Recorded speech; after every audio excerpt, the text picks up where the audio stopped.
What is the most powerful shadow work tool you have access to? This is something I like to call the... If you can think and speak and write, you are absolutely deadly. Nothing can get in your way. It's the most powerful weapon you can possibly provide someone with. There is nothing that will make you more powerful than your words. So today we're going to talk about not just words and symbols and how we can use them to shape the world around us and to shape our own psyche, right? Because we're talking about individuation. Ultimately, we're talking about shadow work and possibly the most important tool that you have at hand when it comes to shadow work, because this is the tool of tools. This is a collection of tools. This is your psychological multi-tool, you could say.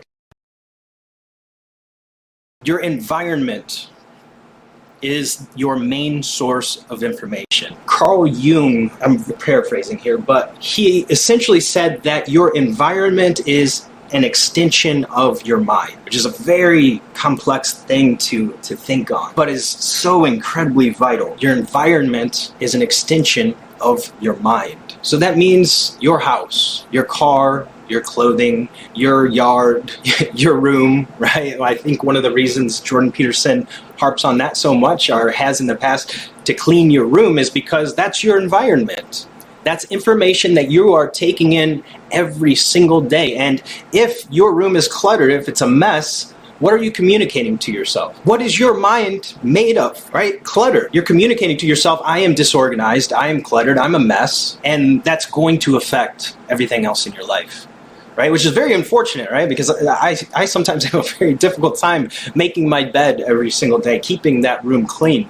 And I do believe that that affects me. So it's something that I'm consistently trying to fix, cleaning my room and, of course, you know, the rest of the house, keeping it clean, keeping the yard mowed and well kept, etc. You are what you eat. The Eucharist. So this is very, very fascinating. One of the reasons why this was so important to the early church and to this day is important to every branch of Christianity, whether we're talking Catholics, Orthodox, Evangelicals, Protestants, it is important to all of them. The Eucharist, the communion, is central. It's the most important ritual, or arguably the most important ritual. I mean, I'm sure prayer is equally important in some way, shape, or form. But as far as rituals go, as a body, this Eucharist, this communion, is certainly foundational. And the reason for that is you are what you consume. And so the idea here, of course, is that Christ said what? He said, you must eat my body and drink my blood. And to this day, that sounds so weird and messed up. But if you really think about it, it makes sense. That Christ is the Logos. We want to embody the Logos. We want to become the Logos. We want to become Christ-like. We want to become like God, right? We're setting our sights on the very highest. And in order to do that, you have to consume God. You have to consume those godly things. You have to consume the Logos. And you have to give the devil his due. There's something very attractive about predatory power. And you might even say that it's preferable to pathetic weakness. But then, is there something higher than predatory power? Well, yes. I mean, part of Christ's encounter with Satan in the desert is precisely that realization, because he's offered the kingdom of the world. And that means he's offered the option of tyrannical power. And his response to that is, there's something better. And that's wisdom. There is something better. And there's no reason not to go for what is the best.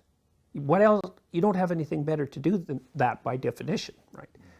So why not work for the betterment of being and abandon your resentment and your hatred of humanity and your self-contempt and take on the responsibility of the horrors and catastrophes of human existence, and do what you can to, well, at least not make it worse, but maybe to make it better. We'll leave it at that for now. Just to backtrack to the environment for a second, there was this experiment that was done, I think relatively recently, where they took a bunch of old men in their 60s, 70s, whatever it was, and they transformed their environment to make it like it was in their youth, right? So the newspapers were all from the 1930s or whatever it was, 1950s, I have no idea. Everything looked the way that it looked when they were young. And the results were phenomenal. Like they started acting like they were young again. Like they were able to do things that they weren't able to do. Men who were just sitting down all day and using wheelchairs, all of a sudden they have this new vitality and vibrance. They'd get up and move around, and they would be playing games like athletic, like sports. It's a really, really fascinating study. If I remember, I'm going to put the link either in the comments or in the little info box below. Just remind me if I forget. I probably will. But it's pretty interesting because it just proves how important the environment is. And the reason it's so important is because that is information that you are putting into your mind on a regular basis. Now let's talk about leadership. It's an interesting idea. We don't really tend to think of leadership in this way or use leadership within this context, but the best information managers, right? The people who manage the symbols that go into their minds the best. They're leaders. They're managing and wielding the archetypes within and externally as well. So consider everything you read or hear, right? They're symbols and oftentimes physical vibrations in the form of sound waves carrying meaning. Information that you're either allowing into your mind or rejecting. Information that will tear you down or build you up. Religious terminology is actually very helpful in this way because it can add another layer of depth and make these things more tangible, right? So the way the scriptures talk about these things, it talks about all of these different spirits. Now, what are these spirits? I don't know. We don't know precisely what they are, but it helps us bring these very abstract ideas down into the world of the tangible, right? It talks about the spirit of truth, the spirit of wisdom, the spirit of love, the spirit of hope, the spirit of courage, the spirit of peace, the spirit of joy. There's so many of these different spirits that it talks about. You can think of them like archetypes. That's a very helpful way to look at this. If you haven't done that kind of shadow work, if you haven't made friends with your anger, if you haven't integrated it, you're actually more dangerous. Yes, definitely. Because then things will happen it will come out in a way that you don't expect. Right, it comes out disintegrated. So it comes out as an autonomous spirit, right, under no one's control. And that's like a burst of rage, let's say. You either have that or it has you. Those are the options. And you don't become safe by being castrated, right? That's not the right move forward. You can actually see a change in people's faces when that part of them is integrated, when I would say the rage circuit is integrated, because their faces harden.